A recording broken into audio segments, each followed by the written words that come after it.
श्री गुरुवे नमः। ओम शांति ही शांति ही शांति ही। प्रणाम भगवान।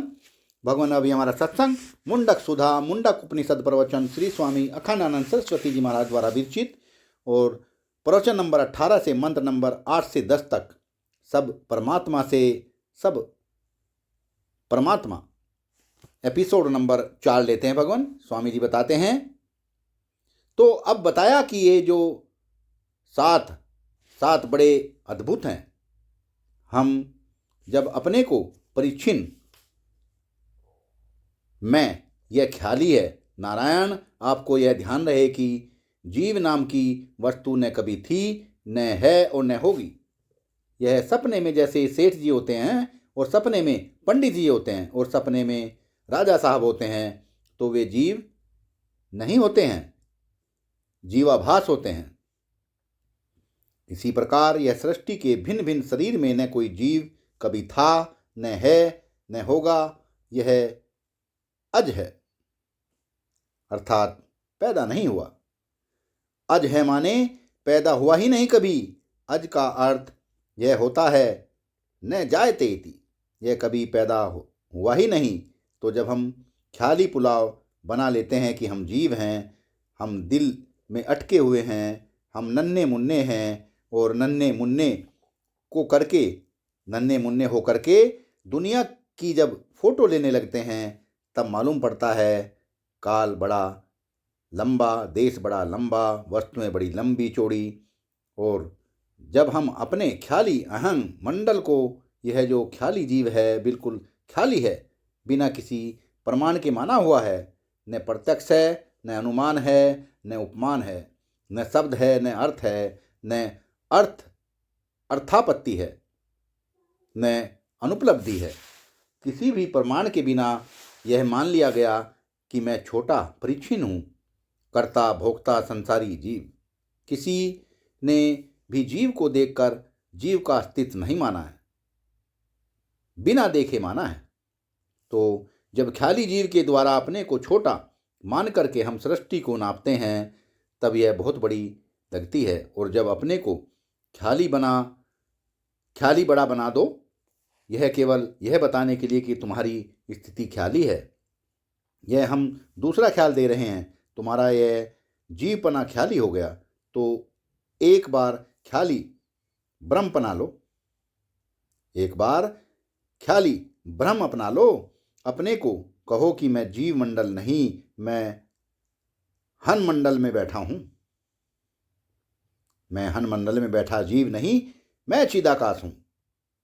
भूत आकाश से बड़ा चिदाकाश, भूत आकाश से बड़ा चित्ताकाश, चित्ताकाश से बड़ा चिदाकाश। मैं चिद आकाश हूं। उसके बाद संसार का फोटो लो।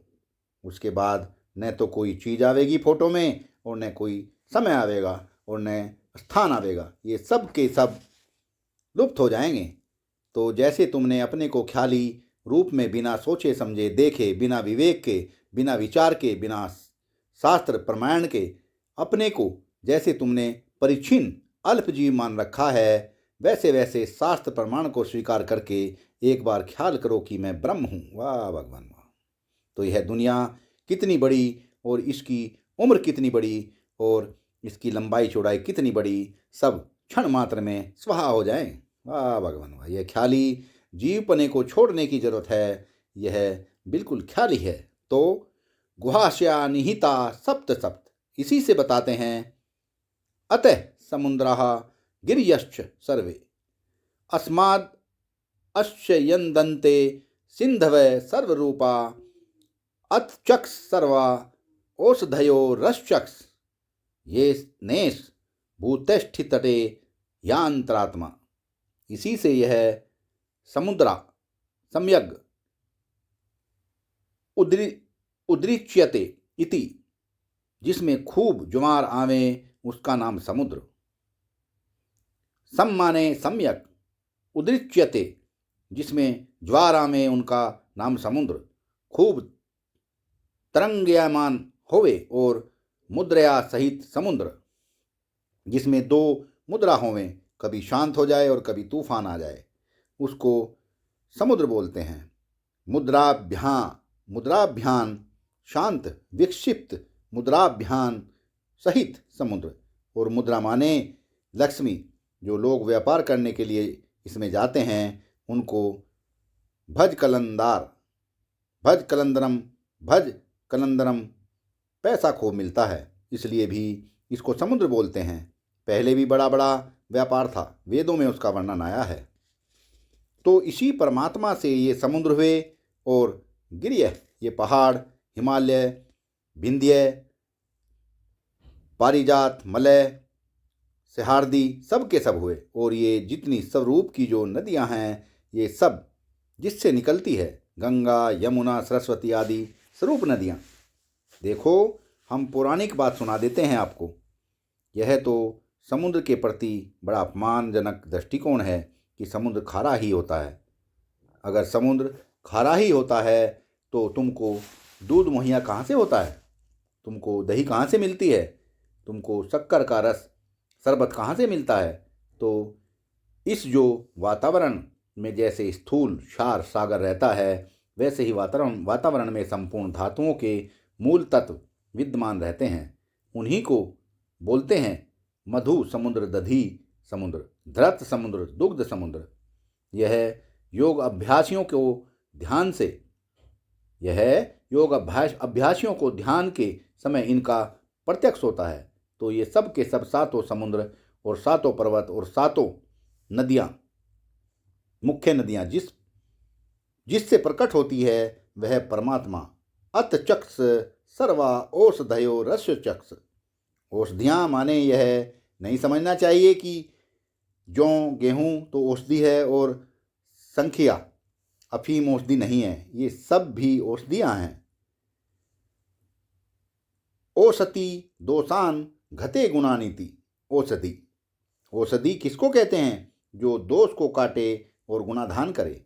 तो नारायण, ऐसी कोई जड़ी बूटी तृण नहीं है दुनिया में कोई जो किसी न किसी रोग की दवा न हो, और ऐसा कोई अक्षर नहीं है जो मंत्र न हो, और ऐसा कोई आदमी नहीं है जो किसी न किसी काम के योग्य न हो। वाह भगवान वाह।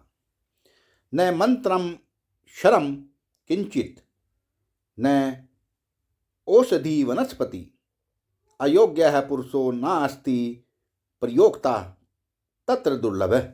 केवल उसका प्रयोग किस जड़ी बूटी को किस रोग में कैसे लगाना यह लोगों को मालूम नहीं है। किस अक्षर को किस काम में कैसे मंत्र बनाना यह मालूम नहीं है। किसी आदमी से क्या काम लेना। घर में कोई आदमी निकम्मा मालूम पड़े तो उस निकम्मे आदमी का दोष नहीं है। समझना चाहिए कि घर का जो मालिक है उसको यह सहूर नहीं है कि वह समझ सके कि इस आदमी को किस काम में लगाना चाहिए। वह जिस काम में लगाने लायक हो उसी काम में उसको लगाओ। घर में काम तो सब होता है, सफाई का भी घर में काम होता है और बुद्धिमानी का भी घर में काम होता है। वह आदमी जिस काम के योग्य हो उस काम में उसे लगाओ। तो सारी औषधियों और सब रसों के साथ इन्हीं के द्वारा संपूर्ण पंचभूतों में आत्मा स्थित है। इसका अर्थ है कि समुद्र आदि जो बाह्य वस्तुएं हैं ये भी परमात्मा से प्रकट हुई। तो अब यह बात देखो, एक बार देख लो कि शरीर में जो प्राण आदि हैं ये परमात्मा से उत्पन्न हुए। यह विराट सृष्टि परमात्मा से हुई और यह पंचाग्नि विद्या जो है, पंचाहुति जो होती है वह परमात्मा से हुई। और यज्ञ वेद और यजमान सब परमात्मा से हुए। और देवता, साध्य, मनुष्य, अपान आदि सातों प्राण सब परमात्मा से हुए। और समुद्र, पहाड़ आदि परमात्मा से हुए। इसका मतलब यह है कि होने से पहले ये नहीं थे, तब परमात्मा बिल्कुल अकेला था, और जब ये नहीं रहेंगे तब परमात्मा बिल्कुल अकेला रहेगा। एकाकी केवल शब्द से अकेला बना है। अकेला संस्कृत के केवल शब्द का अपभ्रंश है। वै को उठाकर